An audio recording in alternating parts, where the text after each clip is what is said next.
এই মনুষ্য জন্ম লাভ কৰিলোঁ। এই মনুষ্য জন্ম লাভ কৰাৰ উদ্দেশ্যনো কি, সেইটো আজি সেই বিষয়ে চাম। প্ৰতিটো কথাই কিন্তু বৰ গুৰুত্বপূৰ্ণ।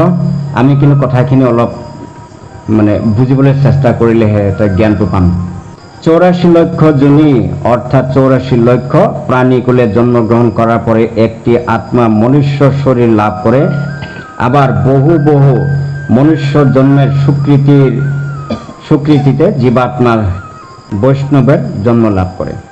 এবার জন্ম এবার মৃত্যু, এনেকে 84 লক্ষবাৰ আমি জনম মৃত্যু এনেকে আহি আহি লাষ্টতে মানুহৰ জন্ম পায়। আকৌ বহু বহু মানুহৰ জন্মত স্বীকৃতি অৰ্জন কৰাৰ পিছতহে বৈষ্ণৱ হ'ব পাৰে। বৈষ্ণৱ ইমান সহজ বস্তু নহয়। যিবিলাকৰ মানুহৰ অকণমান ধন দৌলত আছে তেওঁলোকে বৈষ্ণৱকো কিনি পেলাব বিচাৰে।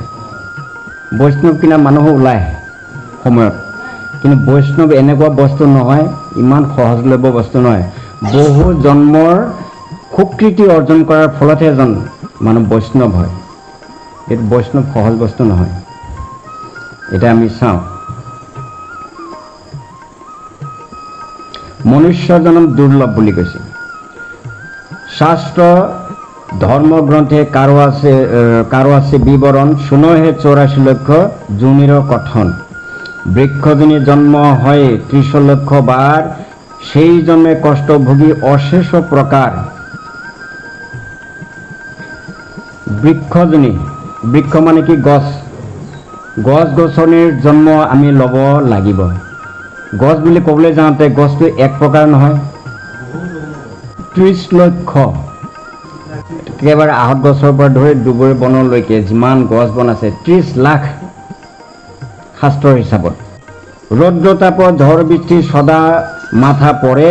প্ৰবল ঝঞ্ঝাৰৰ চাপে ডাল ভাঙি পৰে। গছ এজোপাৰ ওপৰেদি ৰ'দ বৰষুণ কিমান গৈছে গছজোপাইহে জানে। আমিতো ঘৰৰ ভিতৰত শুই আছোঁ, বৰষুণ পৰি আছে সৰুকৈ, আমি ঘৰৰ ভিতৰত আৰামত শুই আছোঁ আৰু টোপনি। কিন্তু গছডালে কি কৰি আছে? গোটেই বৰষুণৰ কোবটোক ৰক্ষা কৰিছে।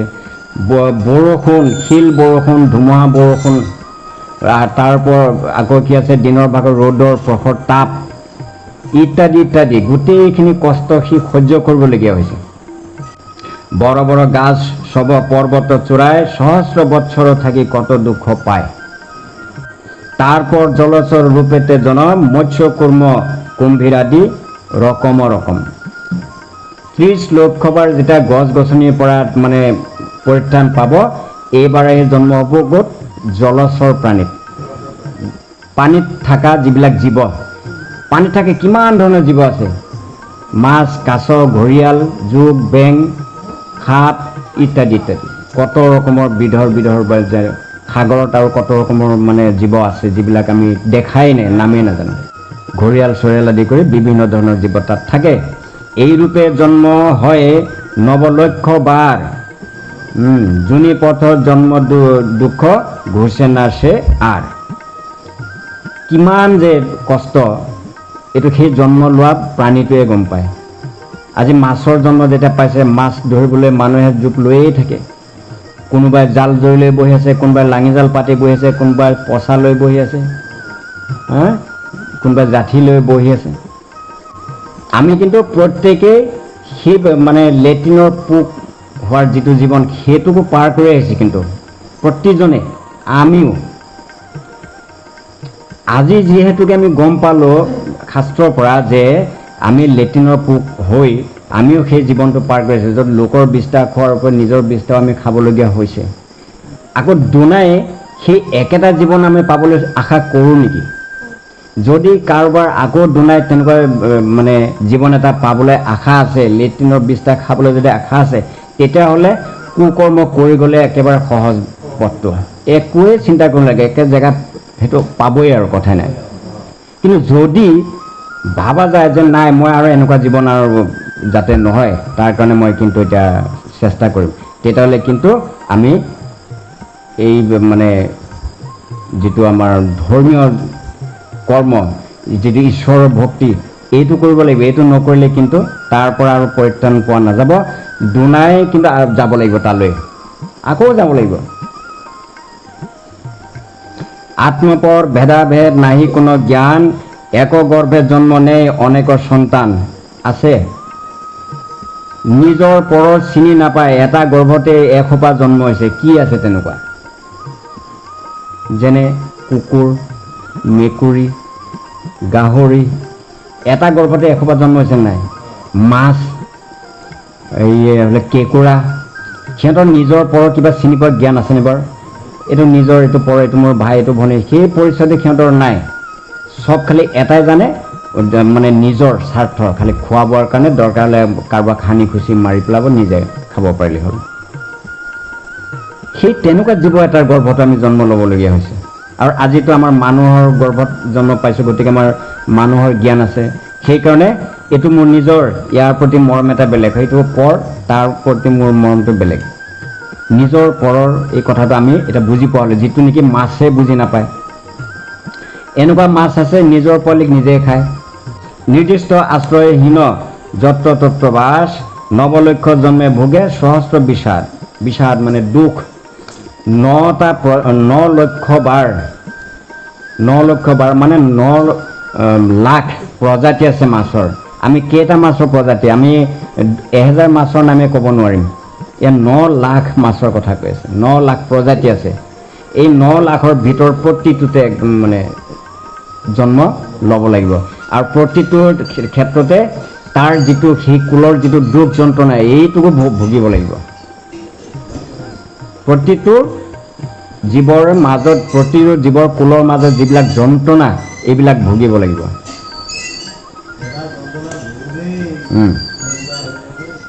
মানুহৰ জনমটো আমি কেইটামান দিনহে থাকিব লাগে, ইয়াকে সহ্য নহয়, কত গৈ পেলাই দুখ যন্ত্ৰণাত থাকিব নোৱাৰে, ছুইচাইড কৰি পেলাই। তেনে ক্ষেত্ৰত এই 9 লক্ষ বাৰ, এইটো মুখৰ কথা নেকি বাৰু? যিটো বিষ্ঠা ওলালে মানুহে দেখি নাক কোচায়, সেইটো মানে ভৰিত লাগিলেও গা ধুব লাগে, পায়খানা কৰাৰ পিছতো গা ধুব লাগে, তেতিয়া শুদ্ধ হয়। আৰু সেই বিষ্ঠাকে আকৌ খাই আছে এটা জীৱই। মনত ৰাখিব লাগে যে সেই জীৱটো কিন্তু এই 84 লক্ষৰ ভিতৰত আছে, সেইটোও হ'ব লাগিব। তে আমি ইমানখিনি কথা জনাৰ পিছতো যদি ভাবোঁ যে ভৱিষ্যতে মই এইবিলাক হ'লে আৰু ভাল আৰু এনেকৈ চলিব পাৰিম, তেতিয়াহ'লে আৰু ক'বলৈ উপায় নাই। কিন্তু যদি কাৰোবাৰ যদি মনত চেতনা আহিছে যে মই এনেকুৱা যদি হয়, তেতিয়াহ'লে ইয়াৰ পুনৰ তেনেকুৱা এবাৰটো ঘূৰি আহিলোৱেই, গোটেই এইবিলাক চব পাৰ হৈ আহিলোঁ, কিন্তু আহি মানুহ হৈছে।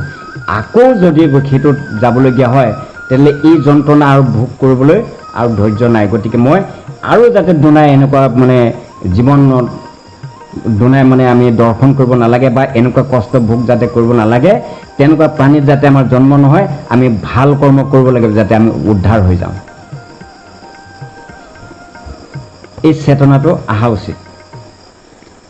সংখ্যাতীত কৃমি জন্মে নানা ৰূপ ধৰে, ক্ষুদ্ৰ হতে ক্ষুদ্ৰ থাকে দৃষ্টিৰ বাহিৰে। আমি যিবিলাক ডাঙৰ ডাঙৰ কৃমি সেইবিলাকহে দেখা পাওঁ, এনেকুৱাও গৈছে ক্ষুদ্ৰ, ইমানেই ক্ষুদ্ৰ যে যন্ত্ৰ দিহে দেখা পোৱা যায়, সিও আমাৰ দেহৰ ভিতৰত আছে। কিন্তু ইমানে এটা অদ্ভুত প্ৰাণী, গু মুঠ খাই জীৱন ধাৰণ কৰি আছে। আৰু সেই গু মুঠ খোৱাৰ জীৱনটোক যদি আমি আকৌ কামনা কৰোঁ, ইয়াতকৈ আৰু অদ্ভুত কি হ'ব পাৰে? দুনাই যাতে আমি সেই তেনেকুৱা এটা জীৱনলৈ যাব নালাগে, তাৰ কাৰণে আমি কি কৰিব লাগে? এই ভগৱানৰ ওচৰত আশ্ৰয় গ্ৰহণ কৰিব লাগে। হে প্ৰভু, ইমান এটা দুখ যন্ত্ৰণাপূৰ্ণ এটা এনেকুৱা জীৱন, য'ত নেকি গু মুঠ খায়, গু মুঠত জীৱন মানে ৰাতিয়ে দিনে বাস কৰিব লাগে, তেনেকুৱা জীৱন আৰু যাতে আমি ধৰিবলগীয়া নহয়, তুমি আমাক সৎজ্ঞান দিয়া। আমি যাতে তোমাৰ চিন্তা কৰি যাতে তোমাৰ চৰণ সেৱা কৰিব পাৰোঁ, আমি যাতে আৰু সেই বিধলৈ যাবলগীয়া নহয়, সেইটোত আমি এবাৰো নাভাবোঁ। আমি কিন্তু কৰ্মবিলাক কিন্তু আমাৰ এনেকুৱা হৈ আছে, যিটো কৰ্ম নেকি এইটোকে বুজায় যে আমাৰ সেই জীৱনটোৱে ভাল, আমি আকৌ যোৱাৰ কাৰণে কৰ্ম কৰি আছোঁ। আমাৰ মানুহৰ কৰ্মবিলাক ইমানেই বেয়া হৈছে যে এইটোকে বুজাব বিচাৰিছে যে আমাৰ সেই আগৰ জীৱনটোৱে ভাল আছিলে, আমি আকৌ যাব লাগে। গাহৰি এটা, গাহৰিটোৱে যেতিয়া তাৰ ওচৰত বস্তু পৰে বা তাক লক্ষ্য কৰিলে দেখিব পৰা যায়, ই গু মুঠ গেলা পচাই একোৱেই নামানে, চব মাৰিছে, ভালমতে আপুনি ঘৰ এটা পকী ঘৰ বনাই তাক বান্ধি থওক, সি তাত শান্তি নাপায়, সি মানে হুলস্থুল লগাই দিব, তাক এৰি দিব লাগে। যেতিয়া তাক এৰি দিয়া গ'ল, সি কৰিব কি, তাৰ পৰা মানে যেনে তেনে তাক মানে খালি বাহিৰত আনিব পৰা ব্যৱস্থা কৰি দিলেই হ'ল। বাহিৰত অহাৰ পিছতে সি গৈ কি কৰিব, বিচাৰিব গেলা ডাব ক'ত আছে, পানী থকা মানে লেতেৰা ঠাই ক'ত আছে, গৈ যেতিয়া দেখিব যে এইডোখৰ জেগাত আছে আৰু গেলা পানী, এইটো ভাল বেয়া তাৰ বিচাৰ নাই, তাৰ সেইটোৱেই বিচাৰি আছে মাল, তাক সেইটোৱেই লাগে। তাত গৈ একদম মানে ভালমতে লুটি বাগৰ মাৰি গাটোক পানীৰ ভিতৰত সোমাই দি নাকটোহে উলিয়াই ৰাখে খালি, চকু পানীৰ তলত। তাৰপিছত অলপৰ পিছত মানুহে তাৰ গাহৰি তাত আছে নাই এইটো গম নাপায় আৰু, অলপ পিছতহে মাথাটো উলিয়াই দি পেলাই একদম ই বোলে ইন্দ্ৰ দেৱতালৈ চায় আকাশৰ ফালে আৰু কয় বোলে, হেৰ' ইন্দ্ৰ তই কি সুখত আছ, তাতকৈ মোৰ সুখ বেছি, মই কি মজা পাইছোঁ তই কি বুজি পাবি। সি পাহৰি গ'ল ইন্দ্ৰৰ সুখটো আৰু তাৰ সুখৰ লগত তুলনা কি কৰিলেকে খাটিবনে নাই। সি ইন্দ্ৰকো মানে চেলেঞ্জ মাৰিছে, তোতকৈ মোৰ সুখ বেছি। আমাৰ গতি তেনেকুৱা হৈছে, মানুহৰ জন্ম পাইছোঁ, মানুহৰ ইয়াত পৰিৱৰ্তন লাগে ন, মানুহে পাপ পুণ্য বুজি পায়, মানে যিখিনি পাপ এইখিনিতো খণ্ডন কৰি পুণ্য অৰ্জন কৰিব লাগে। কিন্তু আমি কি কৰিছোঁগৈ, পাপৰ আশ্ৰয়হে ল'ব বিচাৰিছোঁ। গতিকে এনেকুৱা কৰ্ম কৰিছোঁ যিটোৱে আৰু পাপ মানে অৰ্জন হ'ব, আৰু এই পাপৰ ফলতে আমি আকৌ সেই আগৰ যিবিলাক পৰিৱেশ, কুকুৰ মেকুৰী গাহৰি মানে কীট পতংগ কৃমি এইবিলাক, সেই ঠাইটো আমি মানে পচন্দ কৰিছোঁ। নহ'লে এই অপকৰ্ম কিয় কৰিম আমি, তে ভগৱানে কিন্তু সেইটোকেই কৰিব। এইটো শাস্ত্ৰই সেইকাৰণে কৈছে যে এই 84 লক্ষ গৰ্ভ আমি ভ্ৰমণ কৰি আহিলোঁ। এতিয়া সেই বস্তুখিনি যিহেতুকে তেতিয়া বুজি পোৱা নাছিলে, য'ত নেকি গেলা ডাবটোকো গাহৰিয়ে মানে স্বৰ্গতকৈ শ্ৰেষ্ঠ বুলি মানে কল্পনা কৰিছে, তেনে ক্ষেত্ৰত এতিয়া তুমি মানুহ হৈ যেতিয়া জীৱন ধাৰণ কৰিছে, এতিয়া তুমি অন্ততঃ এবাৰ উপলব্ধি কৰা যে আচলতে সেই ধাৰণাটো ভুল নে শুদ্ধ। যদি শুদ্ধ মানে কি, সেইটো গাহৰি মতে শুদ্ধ, কিন্তু এতিয়া দেখিছোঁ নাই এইটো ভুল। গতিকে সেইটো যদি ভুল হয় তেতিয়াহ'লে আমি যাতে পুনৰ আৰু সেই ভুলটো নকৰোঁ তাৰ প্ৰতি আমি সচেষ্ট হ'ব লাগে। আমি এতিয়া ভাল কাম কৰিব লাগে, যাতে এই দুখপূৰ্ণ যিটো জীৱন, এইবিলাক জীৱন যাতে 84 লক্ষ্যৰ পৰা যাতে আৰু ভ্ৰমণ কৰিবলগীয়া নহয়, আমি যাতে ইয়াৰ পৰাই শুদ্ধ জ্ঞান লৈ শুদ্ধ কৰ্ম কৰি যাতে উদ্ধাৰ হৈ যাবগৈ পাৰোঁ, এই চিন্তাটোহে কৰিব লাগে। কিন্তু আমি মানুহৰ জন্মটো পাই কি যে অটপালি আৰম্ভ হৈছে, মানে ভকতৰ মানে সংগ নলওঁ, ঈশ্বৰৰ নাম নলওঁ, খোৱা বোৱাৰ বাজ বীজ নাই, য'ত যি পাইছোঁ তাকে খাইছোঁ। এতিয়া কেঁচা পকা যিটো খালে পাপ হয় তাকেই খাইছোঁ, যিটো খালে পুণ্য হয় সেইটো কিন্তু আমি ওচৰতো যোৱা নাই। পশু আৰু মানুহৰ মাজত মিল কোনখিনিত, এক প্ৰকাৰে চাবলৈ গ'লে পশু আৰু আমাৰ মাজত যথেষ্ট মিল আছে।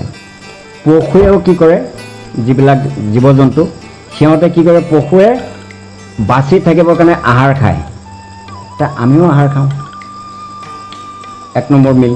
2 নম্বৰ, পশুৱেও টোপনি মাৰে আমিও টোপনি মাৰোঁ, মিল আছে। পশুৱেও জন্ম দিয়ে আমিও ল'ৰা ছোৱালীয়ে জন্ম দিওঁ, মিল আছে।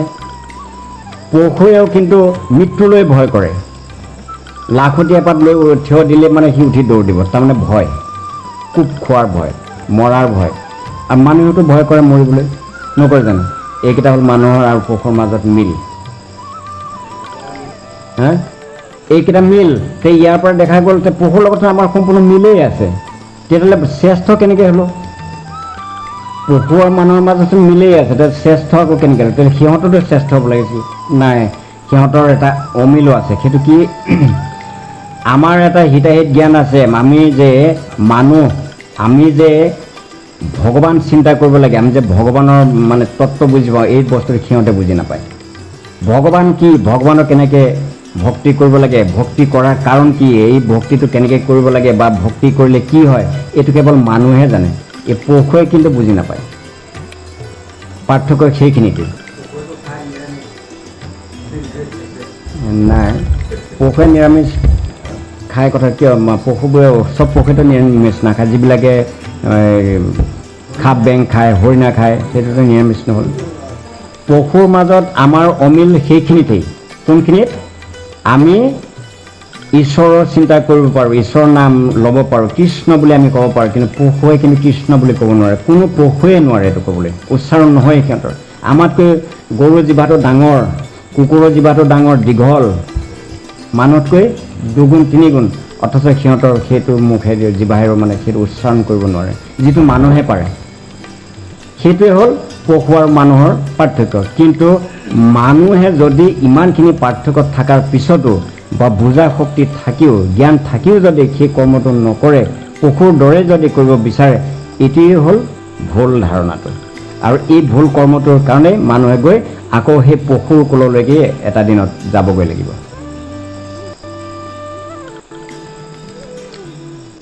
জলজ প্ৰাণী কিমান বিধৰ আছিলে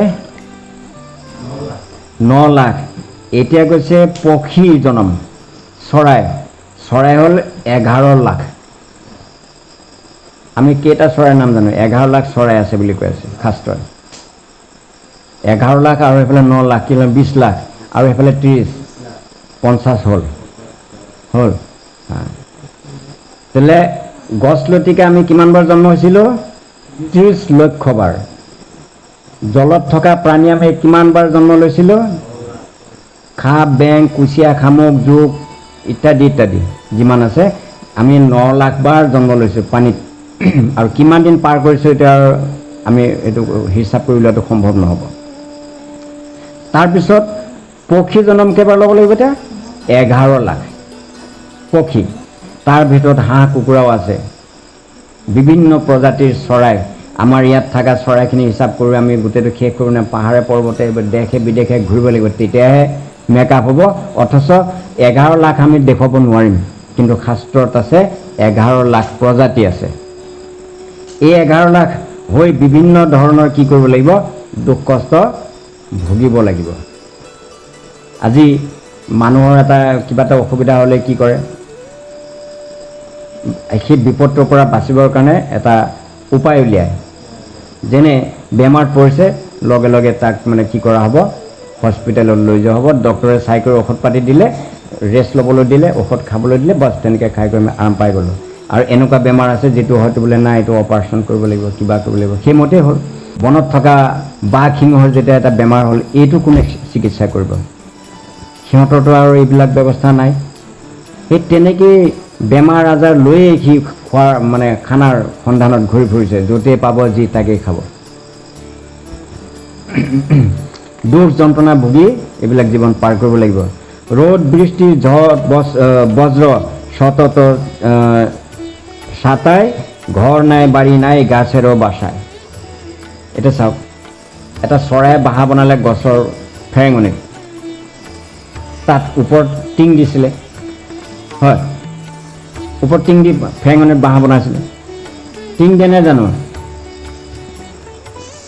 দিছিলে বোলে ক'ত টিং দিছে চৰাই কি টিং দিয়ে বা বাহা বনায় নেকি মইতো কোনে শুনিছে নুশুনিছে সেইটোৰ কাৰণে কথাটো কৈ আছোঁ হয় হয় বুলি কৈহে আছে খালি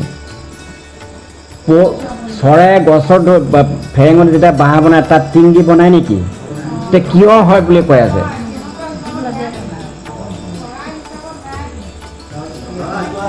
আমি কোন শ্ৰেণীত কথাটো কৈ আছোঁ আমি শুনিছোঁনে নাই আমাৰ ধ্যান আছেনে নাই চব খালি হয় হয়হে কৰি আছোঁ এবাৰ ভাবি নাচালোঁ যে তাত টিং আছেনে নাই চৰাইকে টিং দি ঘৰ বনায় নেকি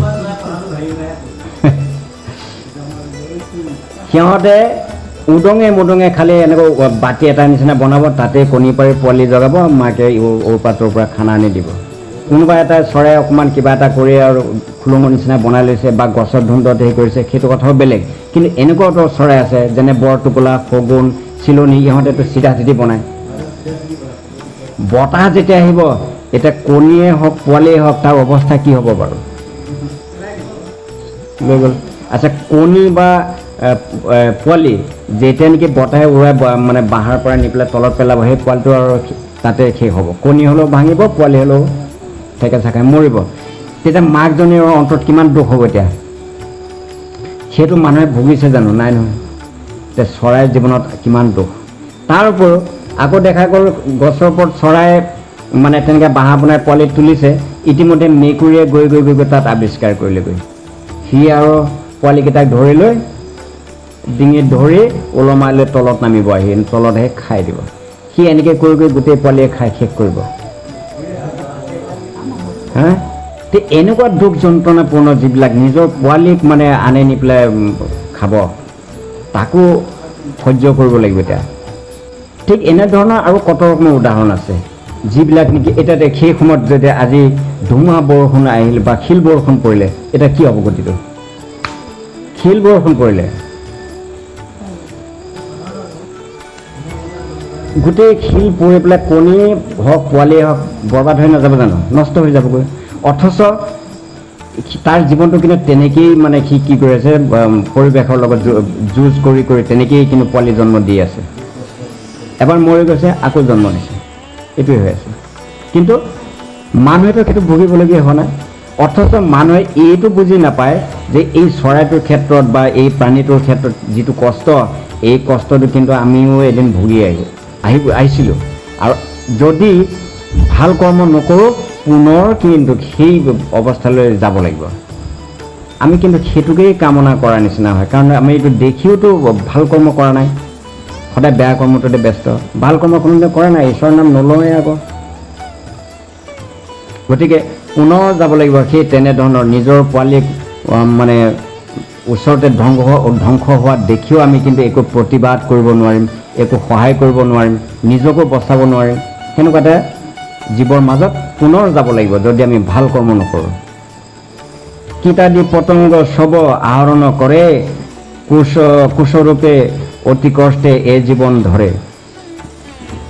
জিম্ব জন্মকালে বাসা বাঁধে বৃক্ষ ডালে, বহু কষ্টে শাবকের বুকে ধরে পালে, নিজেরে বঞ্চিত রাখি শাবকে খাওয়ায়, উড়িতে শিখিলে তারা উড়ে চলে যায়।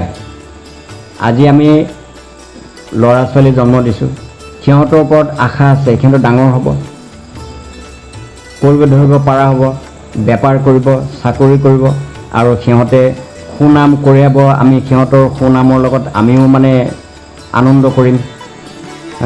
সিহঁতে আমাক ভৰণ পোষণ দিব, কত ৰকমৰ আশা। আৰু এই আশা লৈয়ে আমি ঈশ্বৰৰ নাম ল'বলৈ সময় নাপাওঁ, সিহঁতক লৈ ব্যস্ত, পঢ়াব লাগে, সিহঁতৰ খৰচ পাতি যোগান ধৰিব লাগে।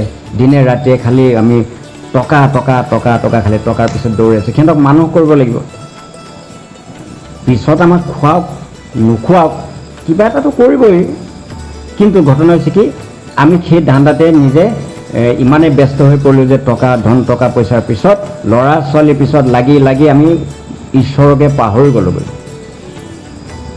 কিন্তু এতিয়া চৰাইটোৰ ক্ষেত্ৰত দেখা যাওক, চৰাইটোৱে নিজৰ বাঁহটোত কণী পাৰি তাক কষ্ট কৰি কি কৰিলে, ফুটালে, কণী ফুটালে, কণীৰ পৰা গৈ এতিয়া পোৱালি ওলালে।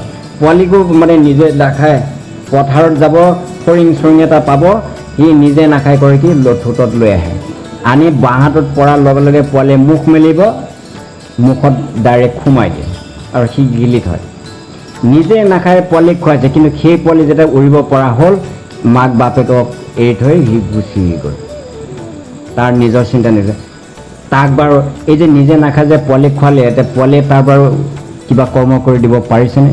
নাই পাৰে। যে এই এনেধৰণৰ জীৱন য'ত মানে তাত কোনো ধৰণৰ কাকো পৰিচালনা কৰাৰ ক্ষমতা নাই, কাৰো সেই হিতাহিত জ্ঞান নাই। কিন্তু মানুহৰ ক্ষেত্ৰত ওলোটা,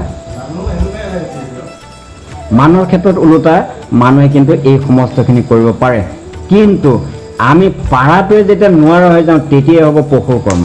আৰু সেইকাৰণে পুনৰ সেই পৰ্যায়লৈ যাব লাগিব। আজি আমি কৰ্ম কৰিব পৰা সামৰ্থ্য আছে, আমি ল'ৰা ছোৱালীক যেনেকৈ পোহপাল দিছোঁ, ঠিক তেনেকৈ আমি আগত যেতিয়া কৰিব পৰা হ'ম, আমাৰ মা দেউতাহঁতক ভৰণ পোষণ দিব লাগিব। যদি ভৰণ পোষণ দিয়া নাই, আমাৰ যিটো পাপে চুলে, এদিন গৈ পেলাই সেই 84 লক্ষত গৈ আকৌ এইবাৰ কিন্তু আমি যে মাক দেউতাকক খানা দিয়া নাছিলোঁ, এইবাৰ চৰাই জন্ম লৈ আমিও ল'ৰা ছোৱালীৰ খানা নাপাম। সেইটোৱেই বস্তুটো, আমি যে দিয়া নাছিলোঁ আমিও এতিয়া নাপাম। আমাৰ ল'ৰা ছোৱালীয়ে আমি আশা কৰি সিহঁতক ডাঙৰ কৰি লাগিব, সিহঁতে আমাক নিদিব। বস্তুটো সেইটোৱেই। সেইকাৰণে 84 লক্ষৰ ভ্ৰমণ আকৌ কৰিব লাগিব। মাতা পিতা সবে ছাড়ি দূৰে চলে যায়, নিজে খুঁজি নিজে খায়, নিজেৰে বাঁচায়। নিজৰ বাহিৰে কি কাৰো আৰু চিন্তা কৰিব নোৱাৰে। নিজৰ পেটটোৰ বাহিৰে বেলেগৰ চিন্তা কৰিব নালাগে। মাক দেউতাকৰ এইবিলাকৰ প্ৰশ্ন নাহে।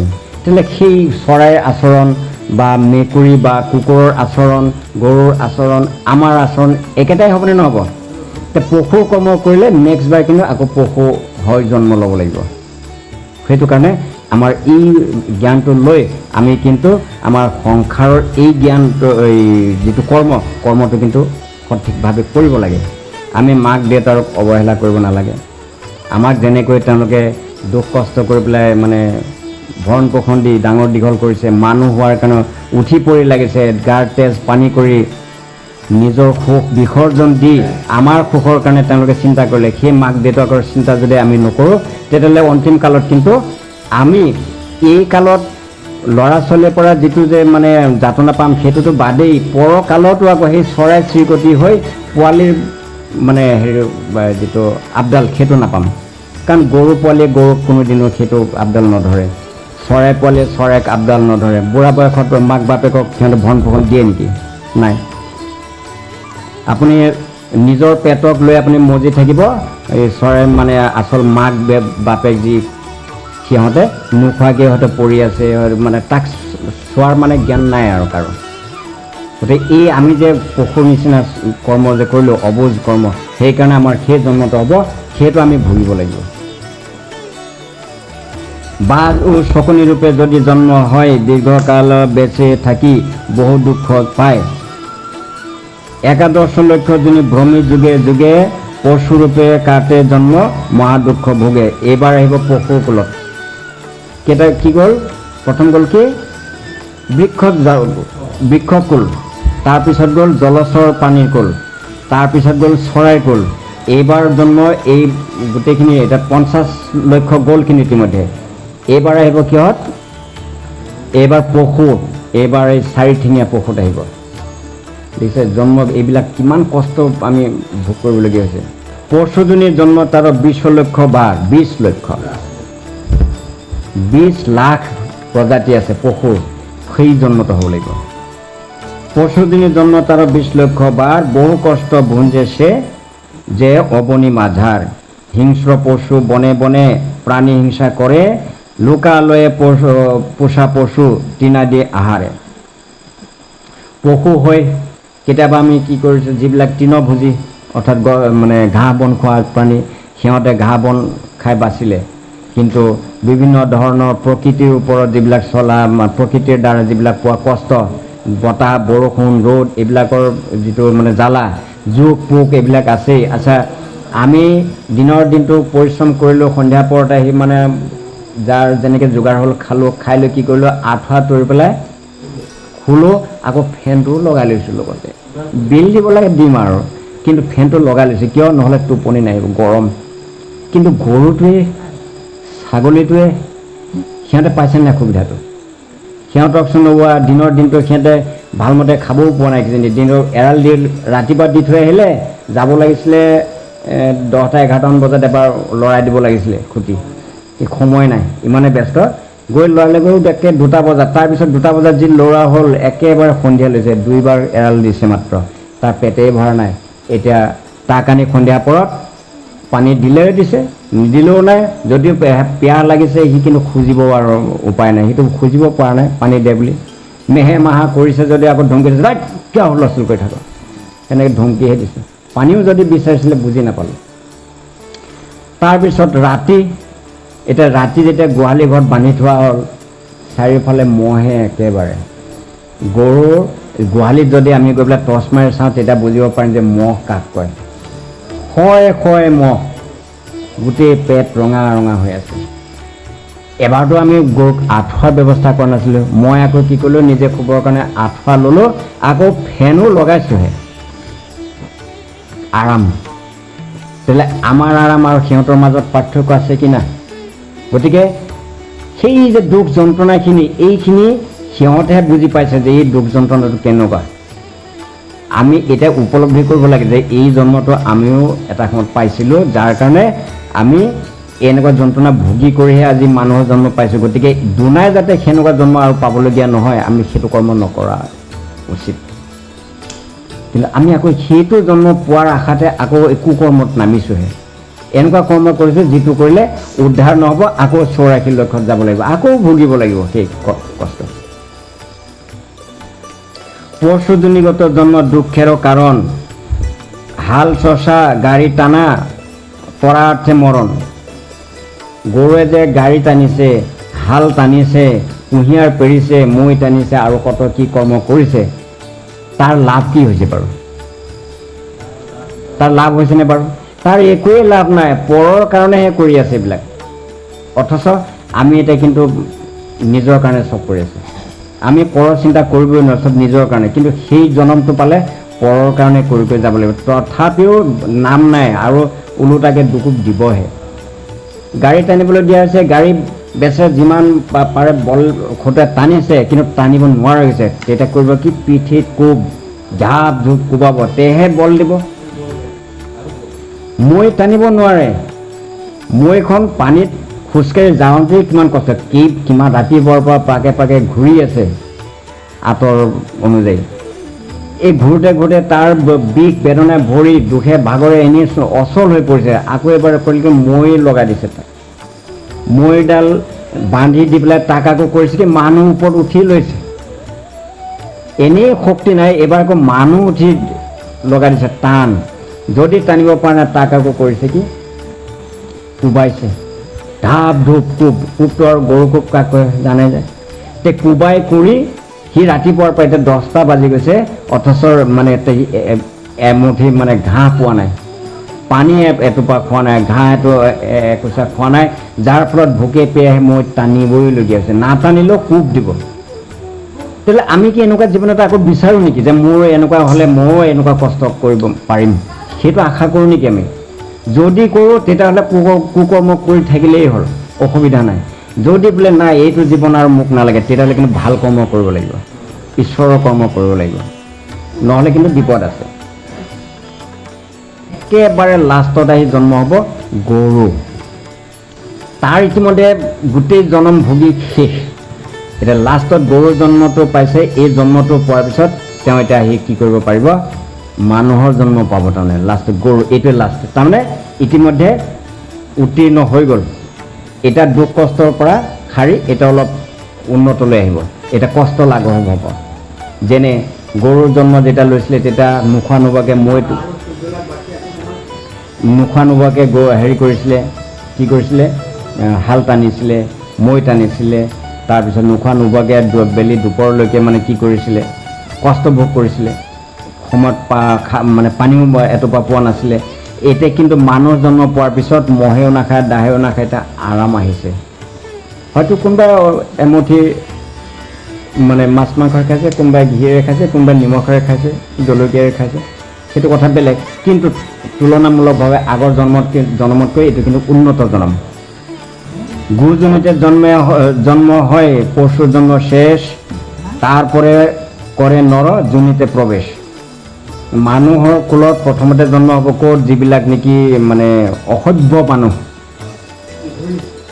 সিহঁতৰ মানে আনকি গাত বস্ত্ৰ আদিও নাই, লাজ লজ্জা নাই, সিহঁতে মানে লেংটা পেংটা উলংগ হৈ থাকে। ঘৰ বাৰী এইবিলাকৰ কোনো চিন্তা নাই, তেওঁলোকে ঘৰ দুৱাৰো নবনায়, বনে জংঘলে ঘূৰিব, পশু চিকাৰ কৰি খাব, সেনেকুৱা এটা জাতি তাৰ পৰা আৰম্ভ হ'ব।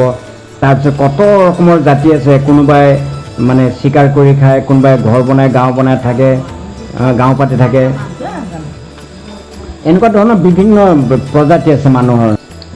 অধম কুলিতে তাৰো শেষে জন্ম হয়, আত্মৰক্ষা তৰে কৰে হিংসাৰ আশ্ৰয়।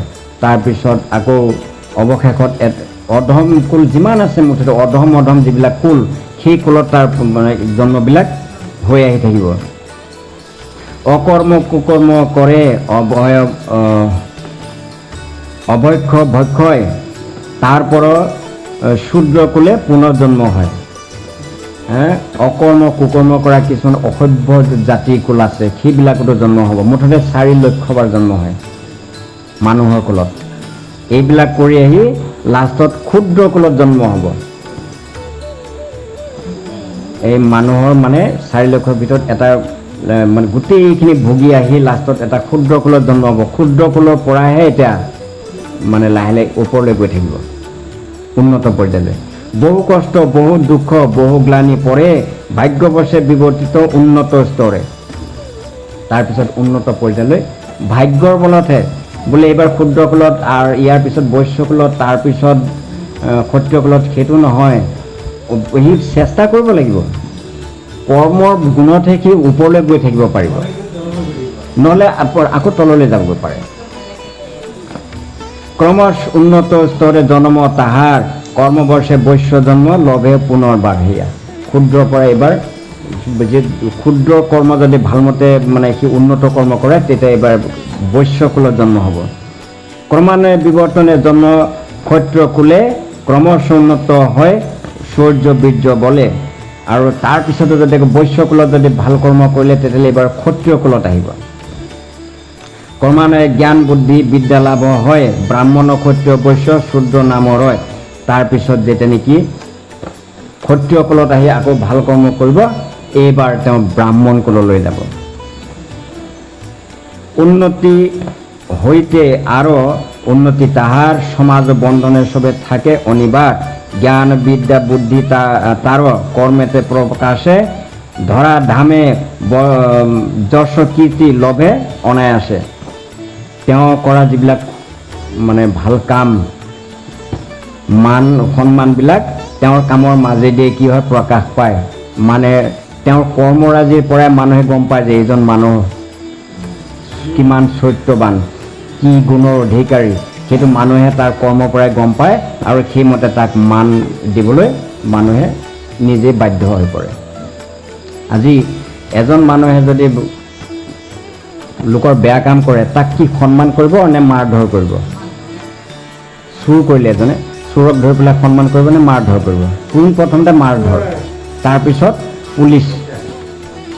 গতিকে এই ব্ৰাহ্মণ কুলত যেতিয়া যাব তেতিয়া তেওঁ ব্ৰাহ্মণৰ উচিত যিবিলাক কৰ্ম, ব্ৰাহ্মণ বুলি ক'বলৈ যাওঁতে আমাৰ এটা ভুল ধাৰণা আছে। এই ব্ৰাহ্মণ বুলি কওঁতে কাক বুজোৱা হৈছে? ধৰ্ম অৰ্থ কাম মুখ্য চতুৰ্বৰ্গ ফল ভক্তি মুক্তি জ্ঞান আকাংক্ষা জনমে প্ৰবল। মুক্তি ইচ্ছা ক্ৰমান্বয়ে আবিৰ্ভূত হয় সাৰূপ্য সাযুজ্য কিংবা শালুক্য যে হয়।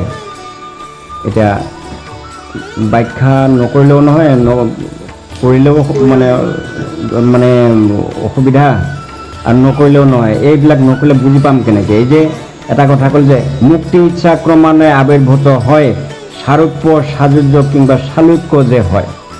এই বস্তুকেইটা কি?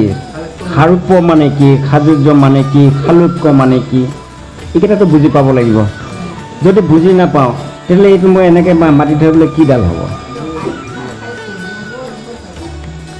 সেইটো কাৰণে মানে কিছু ক্ষেত্ৰত আমি অকণমান সময় লাগিলেও এইবিলাক ব্যাখ্যা কৰাৰ প্ৰয়োজন আহি পৰে, নহ'লে একো বুজা নাযাব, শুনাহে হ'ব।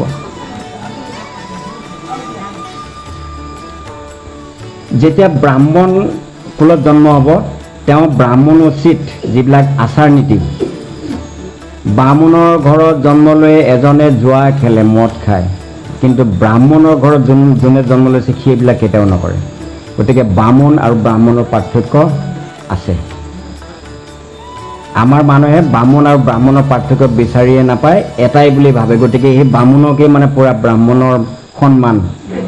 আজি বৈষ্ণৱক মানে হেৰি কৰিলে, ঘৰত মানে নিমন্ত্ৰণ কৰি আনিলে যে গীতা পাঠ কৰি পেলাই বৈষ্ণৱ দুজনক মানে অলপ খোৱা বোৱা কৰাই লৈ তাৰপিছত দান দক্ষিণা কৰিব লাগে, হিচাপ এটা ল'ব, কেইটকা লাগিব বোলে 4,000 মান টকা লাগিব।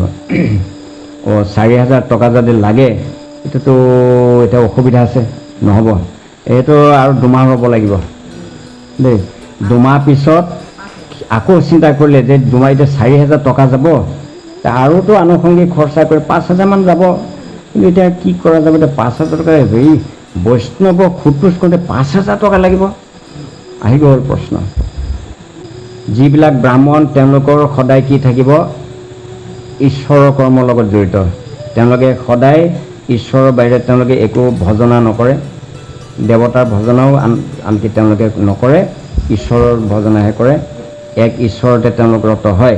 আৰু সেই ব্ৰাহ্মণ দি যেতিয়া কামটো কৰোৱা হয় তেওঁ ঈশ্বৰৰ নামতহে কামবিলাক কৰে সেইকাৰণে ঈশ্বৰৰ কৃপাটো তাত পৰে